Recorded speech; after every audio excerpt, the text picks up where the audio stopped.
Hi, this is an interview for Edularity.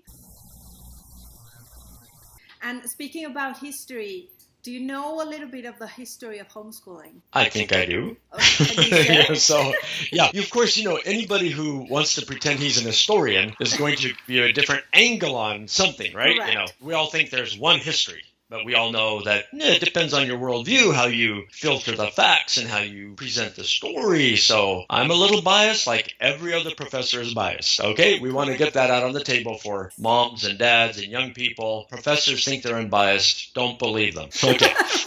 Right. Here's the history. So we're going to do a 6,000-year history in what, 2 minutes? Take the time. Oh, okay. Remember, depending on whether you think humans have been around for millions of years or whether you think they've been around for more like several millennia, Homo Sapiens were always home educating their children. Correct. Children are born, mom and dad start teaching them things like help them how to walk. They teach them the colors of the rocks and of the trees. They teach them how to tie their shoes. So home-based education has always existed with humans. Now, fast forward, and I'll become now a little bit U.S.-centric. Okay. We had obviously with Native Americans, they were home educating their children. And then we had Europeans come here to what we call the United States, and people were home educating their children. Time passed, and some other things developed, such as a dame school, so a lady maybe with a few families, and she's maybe a teacher. We had small one-room schoolhouses, but I think it's very important for United States citizens to remember, and people all over South America, Latin America to remember, in the United States, institutional public schooling as we know it today was not the norm until about 1900.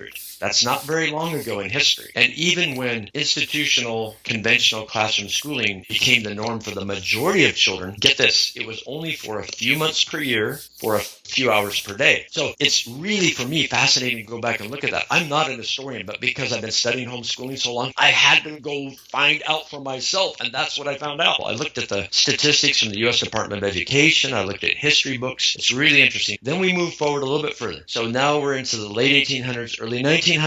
Home-based education numbers are dropping. Institutionalization is rising, both public government education and private education. And then we come to by the 1970s in the United States, what we now call homeschooling was almost extinct. Maybe 15,000 students is all. These are children who generally were in families where dad and mom were missionaries, like Christian missionaries, or ambassadors' families, or I've met people like the little girl had a beautiful voice and maybe a radio station wanted her to sing for commercials, advertisements. So mom and dad would homeschool her and let her sing, and then they'd earn money for the family, things like that. And then you move into the late 60s and 70s, and then you have all kinds of things happening, percolating in history in the United States with interest in alternatives, in education, and other aspects of life. You have people like John Holt and Ivan Illich writing very strong critiques of institutional education. Other people too. By the late 70s, you have some Christians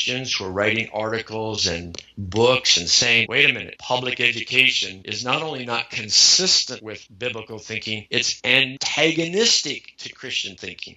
So you have people from both pedagogical perspectives and philosophical pedagogical perspectives all talking and writing these articles. And nobody knew what was going to happen. And from very different backgrounds, religiously, politically, philosophically, many people came to the conclusion it needs to be something other than institutional schooling. And they look back at history, and then many of them began talking about and promoting home education. Now that's the late 70s. In the early 80s and 80s, homeschooling started to grow in the United States, and a lot of people know today the growth has been tremendous. It's just huge. There are now probably at least 2.3 million school-aged children in the United States being homeschooled. So that's the quick history.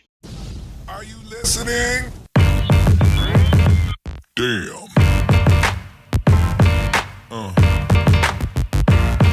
Yeah.